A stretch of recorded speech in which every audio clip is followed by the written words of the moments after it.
Hey everybody, this is Dream, and today we have a nice little 6-game Major League Baseball slate before you. It starts at 7 o'clock, so we have a pretty interesting slate. There's not going to be any weather issues, I don't think, on this one, which is nice. With that said, before I get started, can you guys smash that like and subscribe button? It helps the channel a lot, and I really do appreciate it. We do have some players we like today. It should be a fun slate when it comes to the bats and things. So we like Garrett Crochet for the White Sox at pitcher. We also like Jeffers for Minnesota at catcher and Carroll for Arizona at the outfield. There's a couple other guys that I do think are good today too, but I'll kind of cover those as we go here. So uh, let's double check the weather real quick to make sure there's nothing on this one. Yep, there's nothing here. So should be a pretty nice day for baseball in general. So let's go ahead and start with our pitchers. So Crochet is our top overall play. He is a core play for me. He's got a favorable matchup in Seattle, and he's had 8 straight starts over 19 fantasy points, the best K rate on the slate, and he's fairly priced at $9,400. Obviously, he's on a team that does struggle to get wins, which even makes it more impressive that he's had such a nice streak of games. But he has actually ended up with 5 wins in that stretch of 8 games too. So it looks like he's got some solid opportunity today, even though the White Sox do not project well as a team in general. Another option today, though, would be Ryan for Minnesota. Now he's facing Oakland, and he does have tendency to give up some home runs at times, so this is a little concerning here. But he is close to being a core play. He's also the most expensive option on the slate, and he's second in strikeout potential today out behind Crochet, so I think he's a pretty solid option. He might end up giving up a couple home runs here, but I do think he still does pretty well. However, I will mention that he's been boom or bust in the last 8 starts. He's had 4 games over 28 fantasy points and 4 games under 14. That is a pretty extreme thing. He's also the most expensive guy, but he gets the K rate stuff today, so he's definitely a top tier option. Looking at Aaron Nola for the Phillies, he's also been pretty decent lately. He's been good throughout the season. He's got okay K rate. He's got the toughest matchup of all the pitchers at the expensive end of this, with at least over the 9,000 mark against Boston today. So he is a GPP play. He's got a decent K rate, but he's definitely high risk on the slate. A little bit riskier on the slate than the top 2 overall guys. I got 2 more GPP plays for you. One would be Luis Castillo. He's actually facing the White Sox, the other pitcher across from Crochet today. Now, he does have a good opportunity here because the White Sox have been pretty terrible and they don't score a lot of runs. But he has been giving up some earned runs the last few games, so I'm a little concerned there. He has struggled a little bit up and down, but the matchup here is viable, so his K rate is okay. It's not great, but it is okay. So he's definitely somebody to consider. But he has had 3 sub-10 fantasy point games the past 5, so to keep that in mind. Then we'll look at Paft for Arizona. He does have a favorable matchup against the Angels today. It gives him some upside when it comes to the strikeouts, but the Angels also look okay today, so it's kind of a high-risk game. But he is in play as a kind of a contrarian option on the slate. And then Severino for the Mets. He's got a favorable matchup against Miami, who've been absolutely atrocious. He doesn't have he does have a lot of boomer bust opportunity today, as he is in a good matchup, but he's also had scored a very small amount of fantasy points versus Miami a few games ago, and he had 5.6. So I'm a little concerned about him, but I do think he has some upside on the slate. So he's kind of a Hail Mary play at this point. But he's $8,000, so he's not a terrible price. The K rate there is also is okay. It's just not great. Let's go ahead and get into our catchers here. So I already mentioned Ryan Jeffers is my top overall play. He's got a very good matchup with Minnesota, and he's in a great spot. So I think he's a very viable option. I think that he looks pretty solid today as a good play, and he has really good metrics. Sorry, I meant to click him here. He's got good home run potential today as well, so he's definitely somebody that I'm going to try to roster quite a bit in my lineups, especially in GPP plays. But you could also, there's a lot of catchers that actually look pretty good today. Another one is Shea Langerlays. Now, he's a one-off for Oakland. Obviously, if you use Ryan, you're not going to want to use him, but he does have home run potential today, and so that's why he's in play here. Logan O'Hope for see where you go. Oh yeah, for Angels, if he ends up playing today, he'll be in play. He has been, he did get hurt, but I think he should be okay. He's take off a game, so he should be fine today. But we'll make sure he's in the lineup before utilizing him, obviously. But he's definitely an interesting option on the slate with some home run potential. Mitch Garver also in play for Seattle. So is Connor Wong and also Francisco Alvarez. If assuming he plays today, those guys are all contrarian plays on the slate. Not must plays, but the top three are Jeffers, Lingerlays, and Hope. Looking at first base, this is a very expensive uh, pack today. The top five players, Otani, Harper, Freeman, Walker, and Alonso, all have very good metrics on the slate, and they're all kind of good plays. Nobody really looks 1,000 times better than anybody else. So obviously, like going with Alonso or Walker might make more sense because they're cheaper. But it really just depends on how much you can afford to pay at this position. It's definitely a position I would pay up today at, simply because there's a lot of good plays there. However, there are a couple GPP plays here at first. One being Chanel for the Angels, another one being Calhoun for the Angels, and then Kirilloff. Also Kirilloff for Minnesota, and Nate Lowe for Texas. Now, I do think Kirilloff is probably my favorite of the cheap options today, and he can also be mixed into the outfield. And as I think Minnesota has a very favorable stack today, but I think that there's a lot of different ways you can go there, so you can definitely pay up, but you also have a couple value options that give you some upside as well. Looking at second base, Marcus Semien jumps off the page as the best overall option, but he's not a must play here. He looks good, but he doesn't look great. He's just average today. Same goes for Ketel Marte.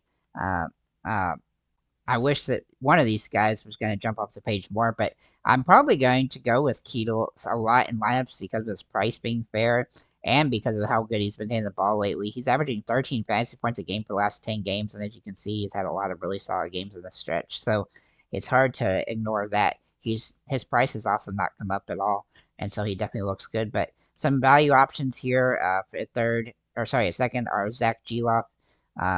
For Oakland, as he does have a good matchup metrics here. Now, he's probably my favorite home run hitter for Oakland outside of Langerlace, so he definitely looks good here. You could also consider Luis Rengifo, Brian Stott, and Willie Castro at this position as well. Looking at third base, this is probably the position that I'm going to pay up the most at, simply because Royce Lewis and Rafael Devers both have great metrics today. The Lewis has been absolutely insane to start the season. And he has home run potential just about every time he's come up to plate right now. So while he's hitting the ball like crazy, he's definitely worth a look, though he is extremely expensive and hard to roster as a result. Devers also looks good today, though he doesn't look as good as Royce does. But he's been hitting better lately, and he has a lot of potential on this one.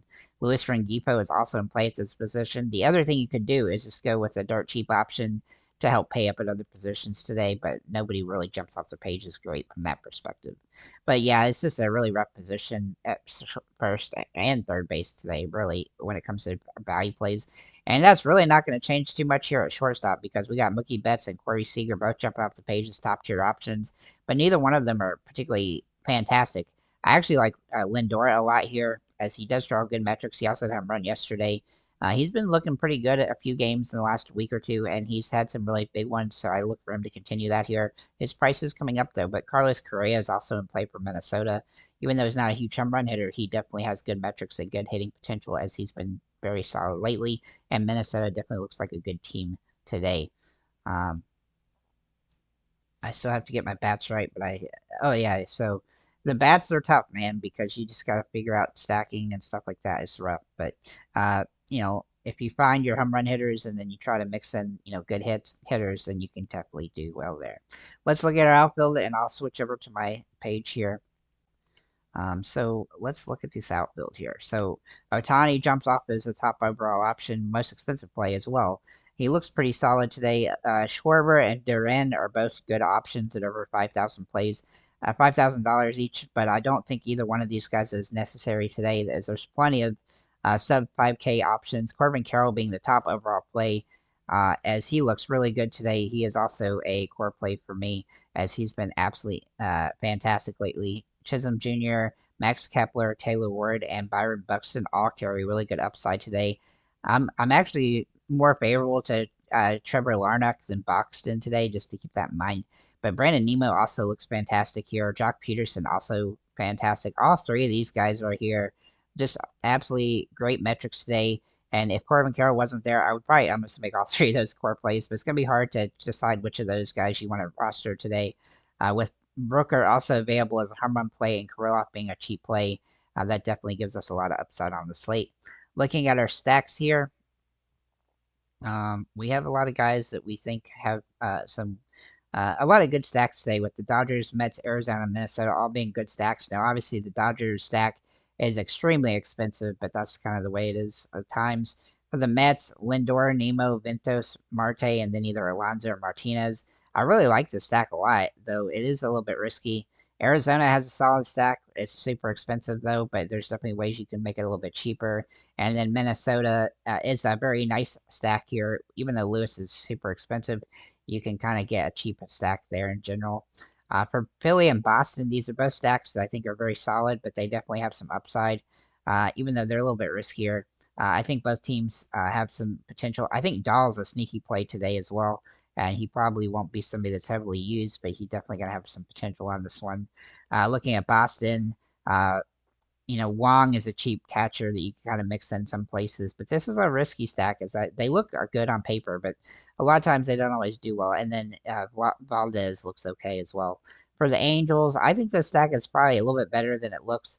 Word of Hope, Calhoun, Pilar, and then probably Nito or Rengifo. I like Nito better because he's just been hitting really well lately, but there's some contrarian options there. Seattle, I really don't like them very much. It is a cheaper stack, so it's definitely in play, but it is kind of rough, even though we got some hard hit players like with Bliss and Locklear. It's still going to be a little bit risky a stack there against the pitcher. And Miami's stack is actually kind of okay at the front, but there's kind of risky at the back of it. So maybe a 3-player stack there at best. Texas has a really good stack that is very expensive, even though they don't expect to score a ton of runs today. I think they're a little bit better than what the stack indicates. For Oakland and Chicago White Sox, both these teams are going to struggle, but we do have 3-player stack for Oakland that looks really solid with a home run potential there, and I do expect Oakland to hit a couple home runs. For the Chicago White Sox, they got 2 guys that can hit home runs today in Sheets and Robert, but I do think that it's both these stacks are pretty risky, though I do think I'll make a couple Oakland ones in GPP plays. Looking at other things, so we're going to look at our metrics, top metric plays. Royce Lewis and Otani and Brent Rooker jump off the page at the top with Mookie Betts, Brendan Nemo, Trevor Larnach, Freeman, Marte, and Harper looking really solid. Some home run upside guys here, Brent Rooker, Royce Lewis, and Luis Robert. And then your best hard hit rate guys, Locklear and Bliss, both from the same team. Obviously, these guys don't have a whole lot of hits, so that's why they're up here. But David Dahl is a very interesting play today as a value option. But if we look at other guys like Corey Seager, Devers, Otani, Bryce Harper, JD Martinez, he's going to be a sneaky play today as well. Adolis Garcia, Jock Peterson, Trevor Larnach, and Julio Rodriguez, Kyle Schwarber, and Oda Lopez are good options as well. Larnach works really good in the metrics perspective today. I think that, looking at those 3 guys as kind of sneaky options on the slate is definitely going to be interesting. David Dahl, JD Martinez, and Trevor Larnach. Otto Lopez also has some very low end upside as well.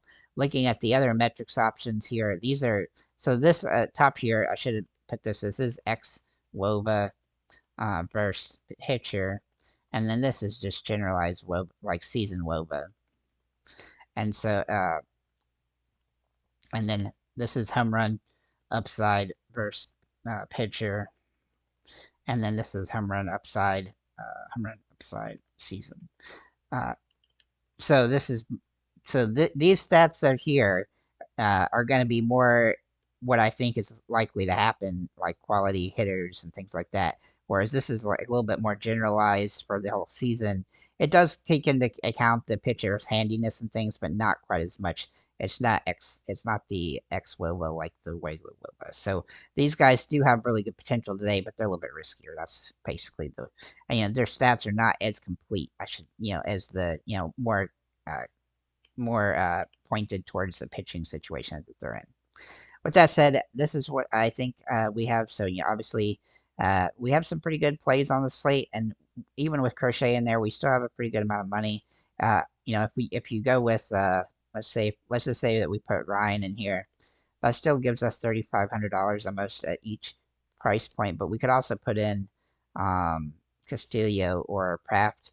And if we did that, that actually gives us a pretty solid amount of money to keep in here when it comes to your other batters. And I think that there's enough there that you can go cheap with one or two bats and then pay up for your $4,000 plays in the outfield and maybe one more expensive play at first or third base. So with that said, guys, thank you for liking, commenting, subscribing. If